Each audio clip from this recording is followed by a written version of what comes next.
Welcome to the Dark Zone, an adventure racing podcast. For me, I've been doing this thing for 25 years already. Obviously, I'm not one of the top teams, but I've raced all over the world now.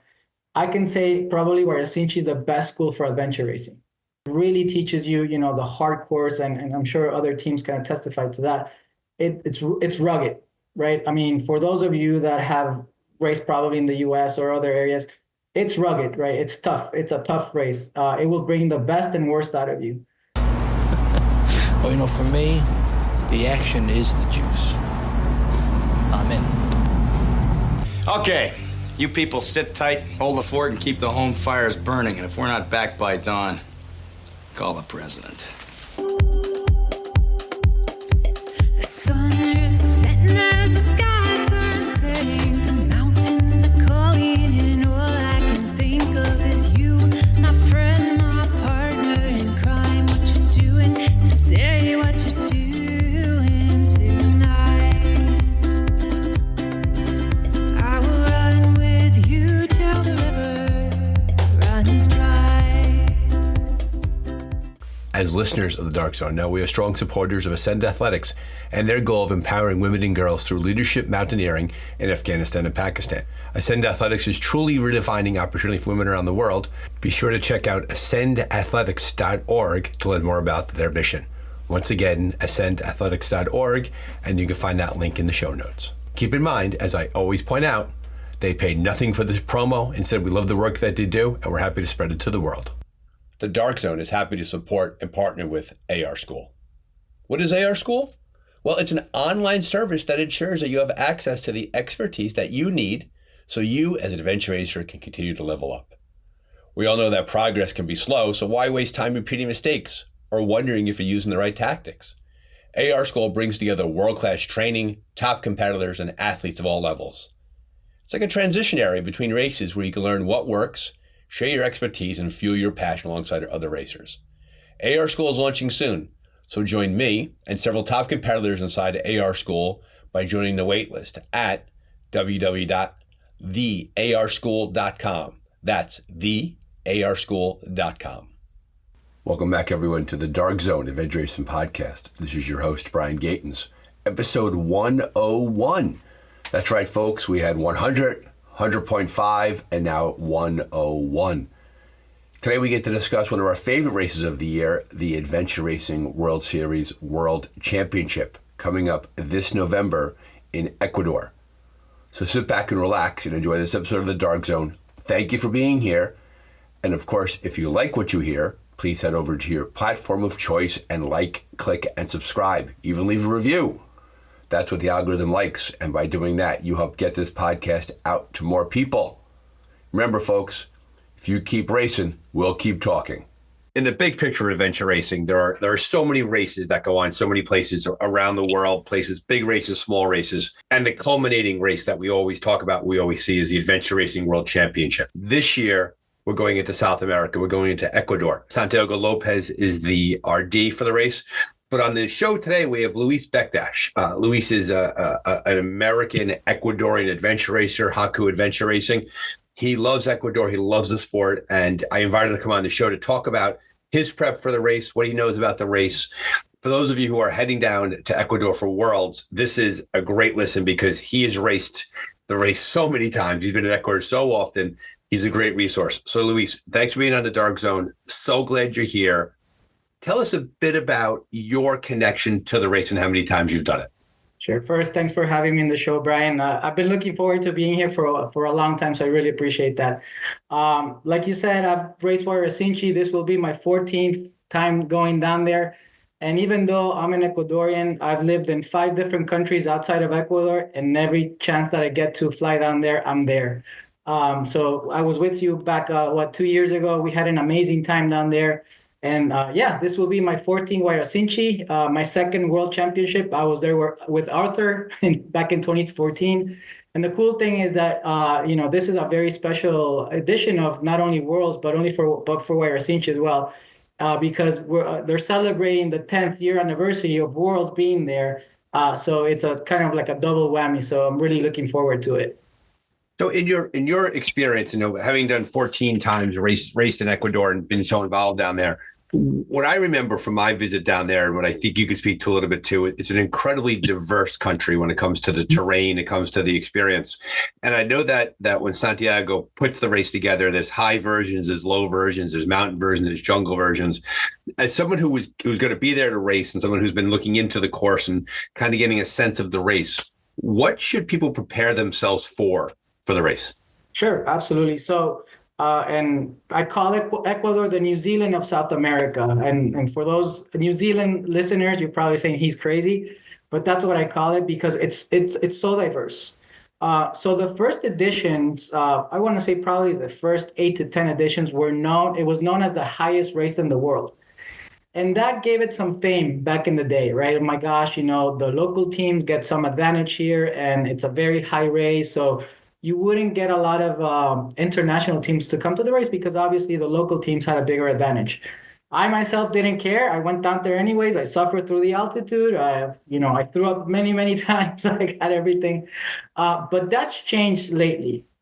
So to answer your question specifically, I think what people can expect, one is that, first of all, where the race is going to be held at, it's in an area that there's never been a Huairasinchi there before. No one knows the race course in advance, but because it's such a diverse region, he gives hints to where it's going to be. He lets you know the general area is going to be. And because it's such a massive place, you get really no advantage of having an understanding of the region. You just have a sense of how high or low you're going to be in the jungle, not in the jungle. Yeah, you really don't. Like, even if you have a little bit of an idea where the race is going to be, like, these guys do such a nice job of just creating these surprises for everyone. But I will say from what I've heard, right, is that we're going to have a lot of everything. So you're going to have not a lot of altitude like other past editions. I think there's going to be 1 or 2 passes at around 3,800 meters above sea level, which isn't as high as other editions. We've gone up to 4,500, 47. Yeah, we were there. We hit 14,500 feet when we were there. Sorry, I think in meters. So, but yeah, I mean, it's not going to be that high. And it's going to be very diverse. So the area where the race is going to start, there's a very well-known area there that's the Páramo, as you may recall, right? The tundra up there, that's high, has a lot of lakes. And then I'm thinking that most likely after we pass these 2 high passes, we'll start either going down to the coast, to the west, or to the Amazon, because it's very close to that area. And that's the beauty about Ecuador, that, as you know, Brian, you can be the highest volcano in the world, and then in 5 hours you're down in the coast, or you go the other way and you're down in the Amazon. So I think people can expect a very, very diverse race. What I would tell people is pack a lot. But one thing I think that you get in Ecuador, which brings people back to the race time after time, is there are some places where you race where you pretty much know what you're going to get because it's such an expansive piece of land, right? So if you're racing in South Africa, you kind of know what the terrain is going to be like, what the weather systems are going to be like. But in a country like Ecuador, with the high mountain passes, with the jungles, with the choice of going west or going east, Amazon or the coast, the adventure racer going into the race is going to have to be prepared for every type of eventuality. Yeah, absolutely. And when I had a conversation with Rodolfo or Fofo, who's the other RD, he's like, I would bring a lot of clothes. He's like, be prepared for anything. And that's what I would tell folks, be prepared for some high altitude, warm weather, dry weather, wet weather, mud, ocean, and jungle. and you only carry so many bags on the airplane, so pack wisely. I mean, as you've seen, people are getting more minimalistic with their clothing and trying to, change this twice throughout the race. I would encourage folks to come prepared because, in some of those high altitude passes, it could get really cold. It could get really warm. Like, it could be super warm, or it could be really cold, or it could rain. So I would be prepared more on like having the right gear for these different environments, right? Right. I think you're spot on about that. Like, I remember when we were there, we had that first stage with that big trek, and then we had that high mountain alpine lake. And here we are 13,000 feet in a lake, in the wind, picking up those checkpoints. And you remember we had to stay near the edge of the lake because we couldn't cut across because of how windy it was. And you're right about that. And then we went from there, we descended down into the cities. And then we had the urban setting where we had a bit of an urban O course. And there was really a whole lot there waiting for us. Yeah. In terms of preparing for the race, obviously you're well heard that there's a lot that you have to do to get ready and to be prepared for.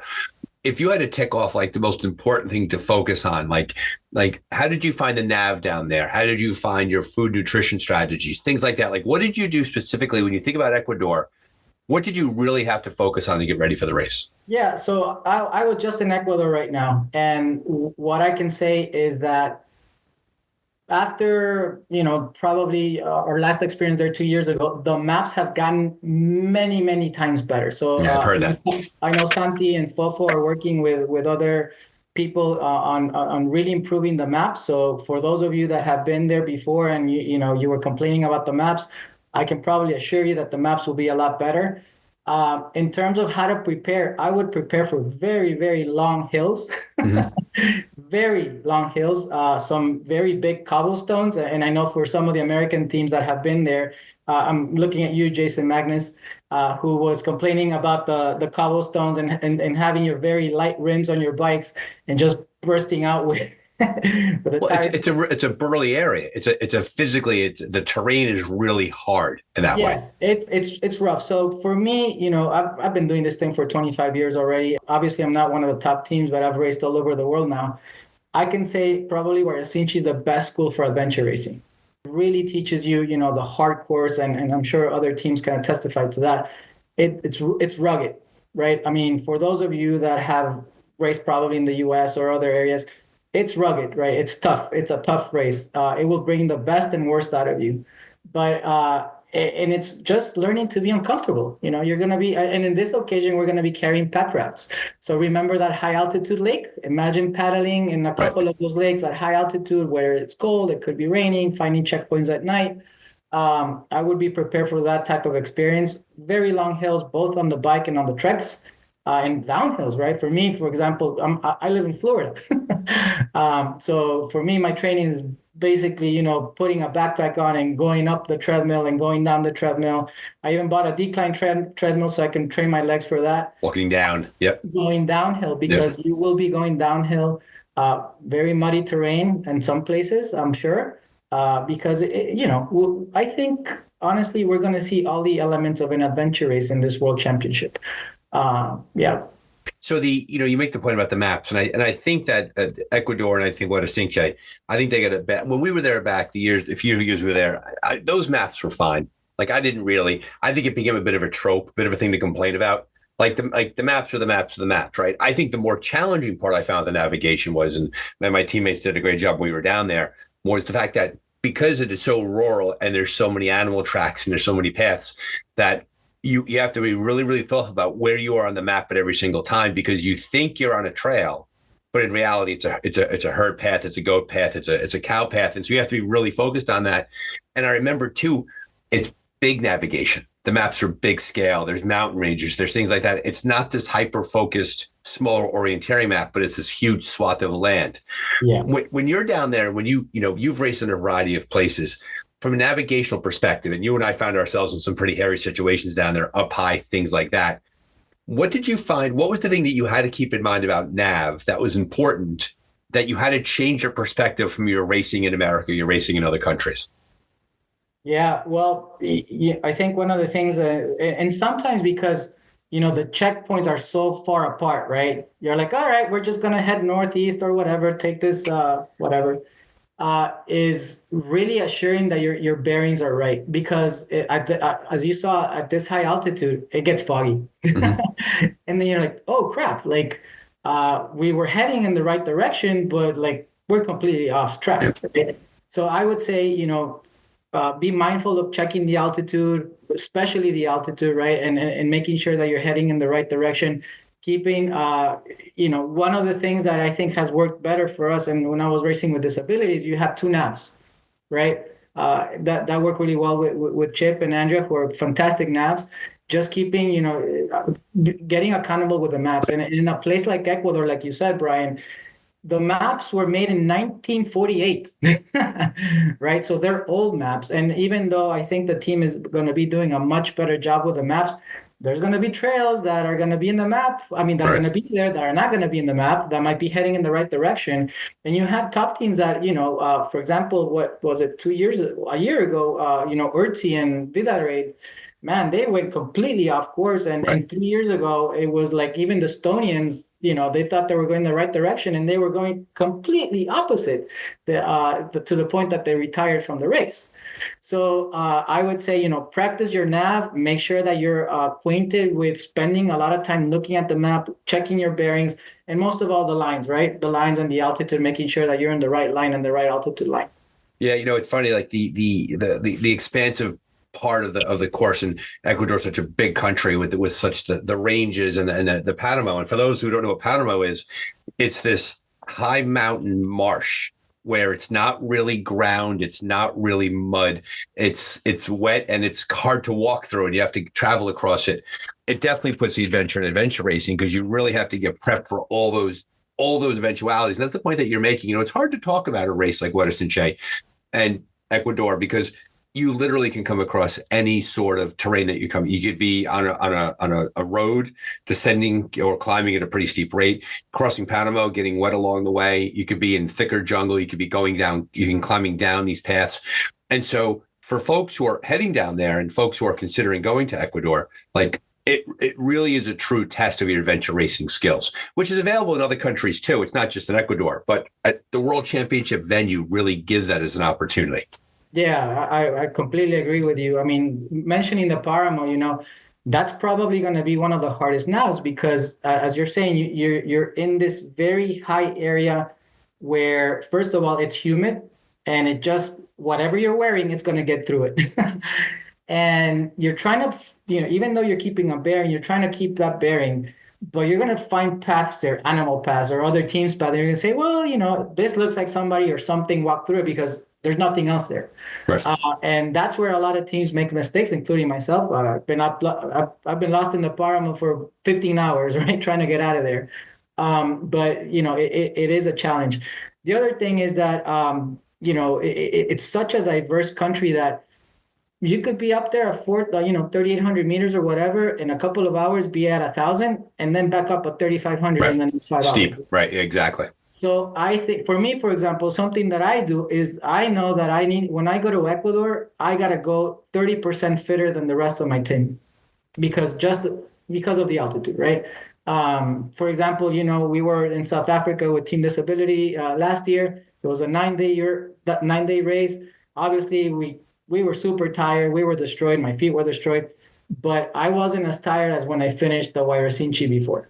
It was just because of the altitude. So it does take a toll. So for those folks out there, train, get fit. That's the best. That's the best advantage you can have for the altitude. So tell us a bit about that, because you're having raced it 14 times and having the experience. Obviously, World Championships last year, World Championships this year. What does your personal training look like? How do you keep yourself sharp? Sure. So I live in Florida. I don't have hills here, so I have to get very creative. Fortunately for me, my coach is actually in Ecuador.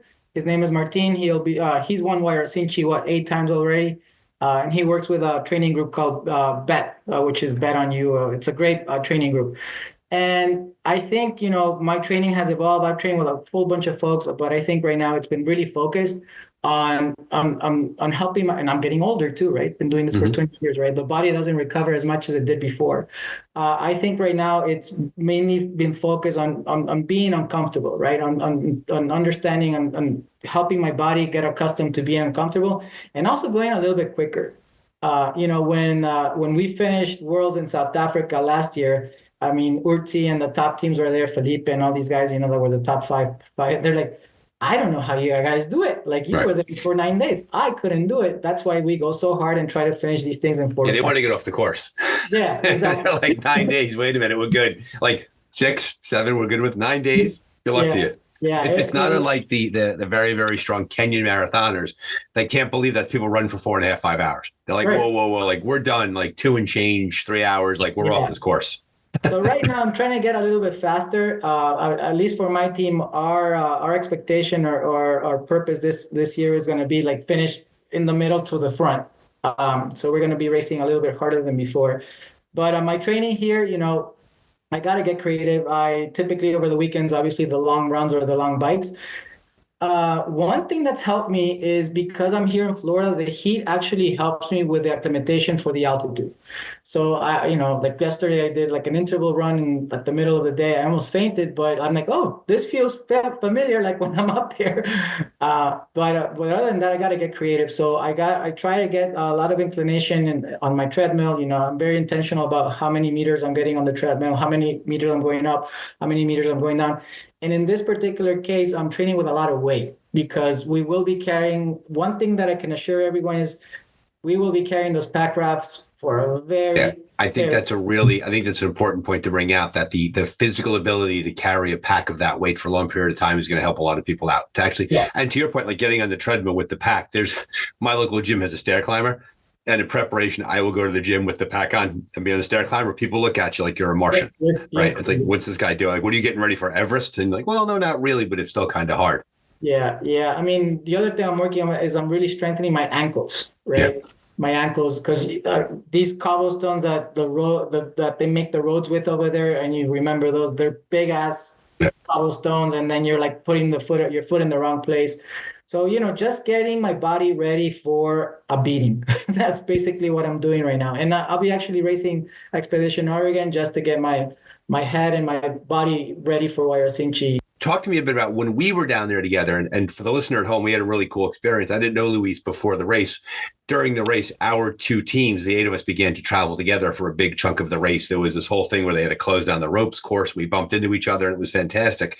We were there in August. And we had the cold weather up high. And then as we descended, then it got warmer. But we never really, I don't remember it being August in South America being super hot. Maybe that could have been the delirious, just the race kicking. I don't remember having those kinds of conditions. This is November, the race is going to be. What is the general weather pattern like that time of the year down there? Yeah, so it's not going to change much. However, keep in mind that we're going to be in the southern part of the country. Right. So where we were at, we were just in the middle of the equator, a little bit south, kind of there. This will be in the southern part of the country. The weather is a little bit different there. So like they say in the Midwest here in the US, like, just wait a day to see what the weather will be like. It could be, I'm expecting it to be not entirely dry. Got it. I think you can expect some rain. You can expect some cold, especially in the highlands.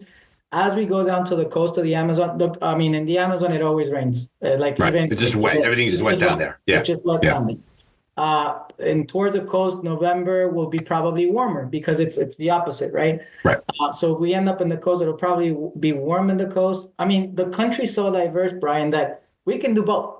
Yeah, so it makes it a great adventure racing spot. We can do, we can be in the highlands and go down a little bit into the Amazon and then end up in the coast and paddle back up, right? So, but I would expect in the highlands some cold, a little bit of rain, more rain in the rainforest or on the Amazon and the Pastas area, which is around that area. And then if we go to the coast, you could expect probably warmer weather because that's when the kind of like the summer and the coast begins. Yeah. Another thing I remember too about racing in Ecuador, and Ecuador, as we know, is equator when you translate it, how we had 12 hours of daylight and 12 hours of darkness. Like that was one thing you were prepped for. Like right now they're racing in Alaska, and Alaska, it's summer in Alaska. They have a ton of daylight. But when you're down in Ecuador, if you're racing for 9-10 days, you need that many hours of battery power for your lights. Because it's 12 hours of darkness every single night. And that for me is going to be the interesting part. As you may recall, the transition areas in Huairasinchi, they're not like, the ones here in the US. A transition area could be a nice little hut with only like a little bit of space to cover yourself if you want to sleep there, and you're just there and the folks are there. So that's going to be interesting on how they're planning on managing that, because if the race goes through where I'm thinking it might go, it will be very remote, very, very remote, where, you're planning for your batteries and your charging and all that stuff will be very important. I've run out of batteries because I just didn't plan right, and it becomes an issue. We've all been there. Yeah, and I think Santi and Fofo really want people to see this part of the country, which is very different than other parts of the country. Like it's amazing. Well, you bring up an interesting point, right? And one of the reasons I wanted to have you on the show is that Ecuador has had a tough time in the news recently with some of the reporting, and the mass media doesn't hesitate to report on the worst parts of a country, right? The example that's always shown is that there are parts of America that are dangerous, but like you don't go to that part of America, right? And I think that the motivation for having you on the show today was I wanted to give you a chance to talk a bit about your actual lived experience being Ecuadorian, racing in Ecuador. What is your take on the perception of the civil unrest compared to the actual, like where the race is being hosted? I know there's a presidential address that's going on there. Like, what do you want to tell the world about the current state of affairs about the country? Absolutely. First, I'll start with telling everyone I live in the U.S. Thank God, it's an awesome country. I love it. It's my home now. But Ecuador, Ecuador has a history. I mean, all of South American countries have a history of having some issues, right? So first of all, we have a new president. This new president just came in about a year ago, taking over from the last president who did an okay job. And there were some safety situations that happened about a year ago that affected a certain part of the country. So like you said, Brian, there's parts of the country, like I wouldn't go to certain parts of the US either, right? But it's very located there. Like, they've been able to control that area and outside of that area, it's relatively safe. I can give you my experience of what I just went through. I was there. I just came back on Tuesday of this week. And not to just, exaggerate things, but this is the time that I felt the safest in Ecuador out of all the times that I've been there, especially in Quito in the area. I haven't been to Cuenca, but I know that it's safer than Quito right now. Mm-hmm. But we were there with my family. We were out and about, and we looked like tourists because my kids are more American than Ecuadorians now. So we were walking around downtown Quito. We felt safe. Like I said, this is probably the safest that I've felt in many, many years in Ecuador. Yeah. I want to interject real quickly. When I was in Quito and we were there, and I was born in New York City, grew up outside the city, but lived in the city for a lot of years. When I was in Quito walking around the time that we were there, I was just in a major metropolitan area. Like I didn't feel as if the country was, and I walked all over that city. I mean, I was the stupid tourist before the adventure race. Like, let's go walk for a full day and spend 12 hours on your feet walking around, knowing you're going to race for 5 days. That was my own fault. Great decision to make. And even when the race was over, I walked the day after the race, I walked another 7 miles around Quito. And I found it to be nothing but a warm and welcoming setting. And so when I read about the way that many countries in Ecuador, because I have a personal connection, having visited there, when I see the way they're discussed about in the general media, I can see how that would really bother you as someone who's really proud of their country, and hence your desire to talk about it on the Dark Zone. Yeah, absolutely. And like I said, there's areas like any country that you don't want to be in those areas. I mean, you want to be mindful if you're like walking at night somewhere, like, like any other city. But like I said, I've never felt as safe as I did this time. Like, for example, when I was there 2 years ago, my friends were telling me, hey, you might not want to go out and bike by yourself in this whatever area. And this time they're like, no, man, it's safe now. Just go ahead. And there's a lot. And the other cool thing is that adventure racing and adventure sports and all this outdoor stuff has grown significantly. So you're going to go, I mean, anywhere you go, you're going to find somebody riding a bike, road biking, mountain biking. I mean, I was training in this beautiful, beautiful bike trail park that was 5 minutes away from my house where I used to live. And it was just, I was there every single day. And before I wouldn't dare go there by myself. So it's extremely, I mean, I felt super, super safe. And I know that Cuenca and that area is even safer. Right. That's more towards the south, right? Yeah, and that's why, the reason they changed the date for Huairasinchi was because all the presidents from the Americas are meeting there on that date. That's why they had to change the date. So the original date of Worlds was actually 2 weeks earlier. It was actually 2 weeks earlier, and they lost access to the city. Yeah, they lost access to the city because all the presidents are going to be there because Cuenca is now considered one of the safest cities in Latin America. Right. So you're going to see things in the news. They're going to obviously poke the bear and obviously exaggerate in the things that they see. But like I said, I've never felt safer than this time when I was there before. So if someone's coming down the race in Ecuador, logistically speaking, where would you fly into and how would you get to the race site? What does that look like for you? So from Huairasinchi, we got the captain's communication that people should fly into Quito and then go to Cuenca. There's flights, you land in Quito and there's several flights to Cuenca, and they're recommending that. For me in particular, and typically you'll get there. There's a couple of flights, and then if you miss your flight, they're suggesting that you stay a night in a hotel close to the airport, and then fly off to Cuenca the next morning. For me, I think if people do that, they're gonna stay in this hotel. They're gonna get this beautiful sunrise, and they're gonna see the mountains. They're gonna see everything. They're gonna say, "Why the hell didn't I stay here for a couple of days?" Don't stop moving. Get there. Don't say, why am I leaving here? I mean, I should stay here for a couple of days. So the recommendation from the organization is fly into Quito, then go to Cuenca directly, or stay a day if you miss your flight, and then go to Cuenca.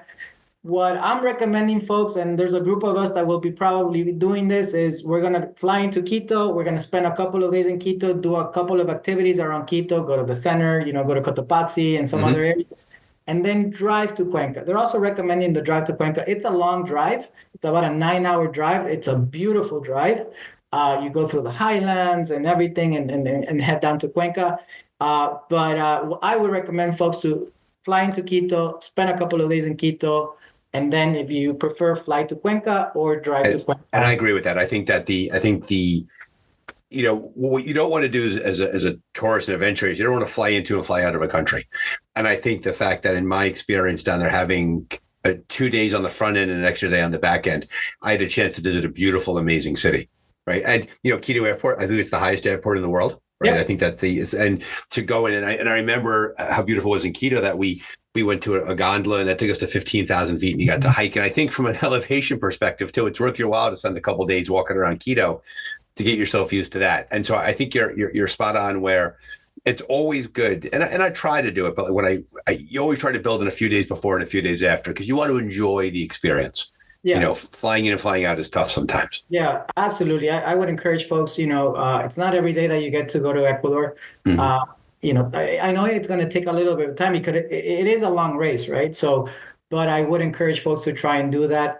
Spend some days in Quito, then go to Cuenca. Cuenca is a beautiful city as well. It's a smaller city, though. You can probably get to do a lot of things in a day or maybe two, even maybe three, but that would be a lot. But spend some time in Quito, do some things there, and then go to Cuenca either by plane or drive or by bus. And I know the other part of it too is I think if I remember correctly, Ecuador worked on the American dollar. Yeah, we have. Right, so there's no conversion. Yeah, so there's no conversion. The U.S. dollar. I was there. I mean, the food was fantastic. When I used to fly in for Huairasinchis before, like you had to, be mindful, like take additional bike parts and all these things because you couldn't find them there before. And now you absolutely. Yeah, we remember that back. We if you remember correctly, we had a pretty significant bike repair necessary the day before, and we actually stopped in the shop, and the shop stayed open late so that Andrew's bike could be repaired in time. They couldn't do enough for her, and that was one thing. I remember during our race there together, we had done that. We had that huge. We had the big overnight trek, and we had gone to this huge valley. We climbed up this crazy zigzag hill, and we walked into the village. And I remember your teammates, and they were actually, if I remember correctly, 2 of the 4 teammates didn't speak any English, if my memory serves me properly. And we walked into this village. I never would have seen otherwise except for the race. And we just called out for empanadas, and we stopped at that one house, and the lady whatever we could do, right? And we sat on her front lawn and we sat on her porch, we ate. And then I remember she opened up the bathrooms for us to use. And that was like the greatest, to actually be able to access to a regular bathroom was like the biggest thing in the world. Yeah. And then we went back off into the jungle. And I think that's one thing, if I would guess, and once again, I don't know the course, but one thing I think I remember mostly about my visit to Ecuador was the incredible hospitality of the local population. Yes. Like they were so proud to host the race. They were so proud to have us be there to show off their country. And I hope for those that are racing or getting ready for that experience, and for those who are thinking about signing up for the race, the fact that you're going to a venue that is just a delightful place to go and to visit. So you have this incredibly complex racing area, highs, lows, wet, dry, water, not water, path. Then you have a population that is just so excited to have you there. That's really what goes on in that race itself. Yeah, absolutely. I think, Santi and Fofo and their team, it takes months for them to put on these courses, right? So they do a very nice job of giving the communities a heads up. And it also, one of the reasons why I love Huairasinchi is because one of their credos is, we want to help these communities grow, right? So for them, for some of them, for those of you that are going, if you do go into these villages and these very remote areas, take some money, buy their stuff, eat their food. I mean, not too much because it could hurt your stomach, but they are very low income communities that every dollar counts there, right? I mean, and they're very welcoming, like you said, Brian. And that's one of the things that I love about this race. Even as a local, they're so welcoming, they're so humble, that it's just amazing for them. I remember when I did our Huairasinchi years ago, we were in this super remote area around Chimborazo. And there were people living on trees, literally. And I, as a local, I had never seen that before. And then we passed, we were in this very long trek, and the volcano was kind of erupting. You can hear it in the background. And these people just, we were super lost, and I thought they were monkeys or something coming up from the trees, and it was actually people living in the trees. And they guided us, they helped us get out of that trek, which took us a very long time. So you get that kind of experience that I haven't gotten anywhere else, to be honest. And I've been around the block already, but that's a true Ecuadorian experience that you probably won't get somewhere else.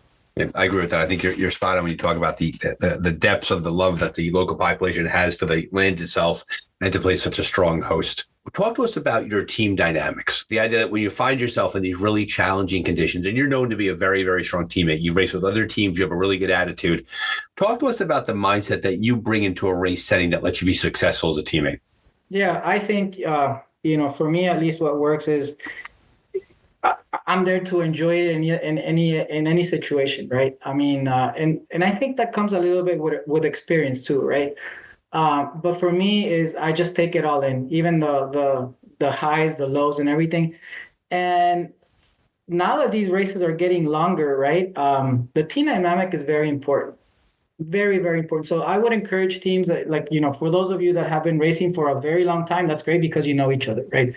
But if you are a newer team and you don't know your teammates a lot, I would get on those Zoom calls very frequently. If you can train together, that would be great.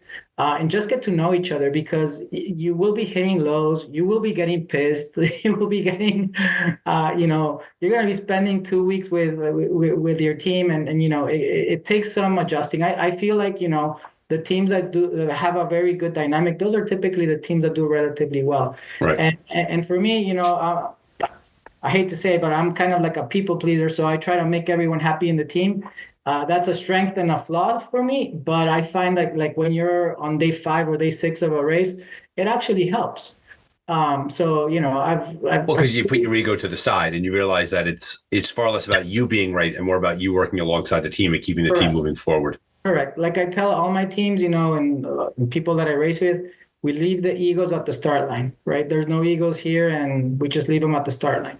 Yeah, I think the idea of getting the Zoom calls are important. I had another interview earlier this morning that I did with a first-time racer, and his first race was a 48-hour race, and he just had a fantastic time. And he talked a lot about how he knew one of the other racers pretty well, and the other 2 racers he didn't know. And they made it a point to talk a lot before the race about the expectations of the race and what they want. And they established their expectations before the race started. They didn't wait till they were in the middle of the race. Yeah, that's super important. And that's something actually that Jason taught me, Jason Magnus and Chelsea, that it's like having that common sense of purpose, right? Because if you're not aligned on that, and I'm racing with someone that I've only raced a couple of times, and he's a super strong racer. I mean, he won Huairasinchi last year. He's won a couple of races in the last couple of years. He's very strong, very fast. And I'm like, dude, you're probably going to be in better shape than I am. So are we good? And he's like, I'm cool. I just want to race with you and the team, but the expectations need to be super, super clear, because like I said, it's going to be a beautiful race. I can assure you that. The course will be fantastic. The organization will be great. It will be a tough course. It will be a very tough course. I'm expecting a lot of, positive declination, and everything. It's going to be a tough course. I'm preparing myself for a very tough race. What I love about it is that because as it being the World Championship, is that what ARWS does not do is that they don't pick, quote unquote, an easy place to race. Like Correct. South Africa was a hard place to race, right? Ecuador is a hard place to race. Next year, British Columbia, hard place to race. Like, and so they really set these really, really burly courses that are really challenging for people to really dig their way through. Yep. And you really earn the title of a world champion, right? It's not an easier setting, not an easier course. And Ecuador, as you've not been shy in sharing, that Ecuador will demand a lot of the racers. It will ask a lot of you.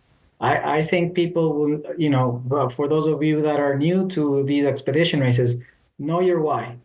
Know your why really well, because you're going to have to pull that wire out of your pocket several times. Like, why am I here? Why am I here?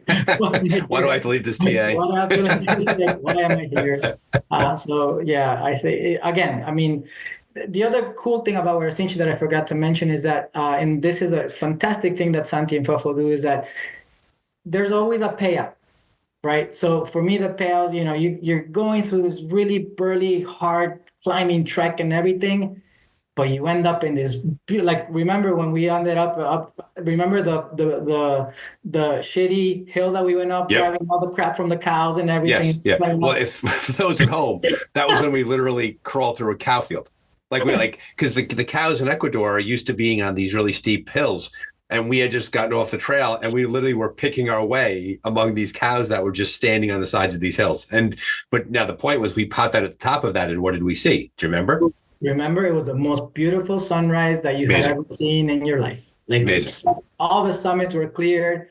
The payout was amazing. So Santi and Fofo do a fantastic job of having a payout. So it's worth the effort, right? It's very much worth the effort. And I think people, but you have to dig deep, right? Because otherwise, you're going to miss out. And I don't doubt that one bit. I think the teams that are fortunate enough and wise enough to make their way down to Ecuador will absolutely love the experience. Like, I have no doubt about that at all. And I'm rooting for the race. I want the race. I'm a big fan of the World Championships, ARWS. I want the race to go well, because not only is it a great way to honor the sport, but also it's an area that deserves to be raced in, right? People should get to Ecuador. They should sort of see that experience, because you won't leave. You'll be challenged in a million different ways, but that's adventure racing. If you don't want to be challenged, stay on your couch, right? Yeah. You know what you're getting yourself into. And I think it's good to point out too, and definitely with Santi's race, is that the challenge and the difficulty never felt gratuitous. I didn't feel as if he was putting us into a meat grinder to put us into a meat grinder. We had to earn our views. We had to do those things, but it wasn't like he was trying to quote unquote to hurt us along the way. Yeah, right. Yeah. None of the suffering was there just out of a sense of cruelty. It was just a really, really hard race and a hard place to race. And that's why I think Huairasinchi is the best adventure racing school for anyone, because it's rugged, it's tough. It has the payout, right? But it has that payout. It has that that feeling of enjoyment. That, oh my gosh, that trek was so much worth it. Almost eating cow crap for half an hour in your mouth. Right. It was worth it, right? So yeah, I think that's what really makes Huairasinchi different than other races, and that's why it's the longest standing organized adventure race in ARWS. Yeah, that's another part of it too. It's good to mention that, the fact that if people come back year after year after year because they put a really good race on. Yeah, and the thank you for having me in the show. And the reason, I want folks to have a really good Ecuadorian experience. It's a beautiful country. If anybody has any doubts, please feel free to reach out to me. I know folks down there. I'm putting together a cool group of people that want to have the Ecuadorian experience aside from the race. But yeah, like I said, I was just there. Very safe, very easy to fly into. Everything is set up for a very, very good World Championship. Well, there you have it, folks. Another episode of the Dark Zone Adventure Racing Podcast. Thank you, Luis, for coming on to the show. As you could tell by listening, he loves the race. He loves Ecuador. He's so proud of his country, and he wants the whole world to know how exciting world is going to be. He wants to get you down there. He wants you to enjoy his country. For those of you who are on the fence about going down to Ecuador and racing, I wholeheartedly endorse it. Beautiful place to go, great people, tough terrain, a lot of fun. Basically an adventure racing recipe all added together. Thank you for being a listener to The Dark Zone. If you like what you hear today, please head over to your streaming platform of choice and like, click, and subscribe. The algorithm likes that. We will continue to bring you the best content from the world of adventure racing. And of course, any thoughts or ideas, please reach out to us and let us know what you think. We love listener suggestions. Remember, folks, if you keep racing, we'll keep talking.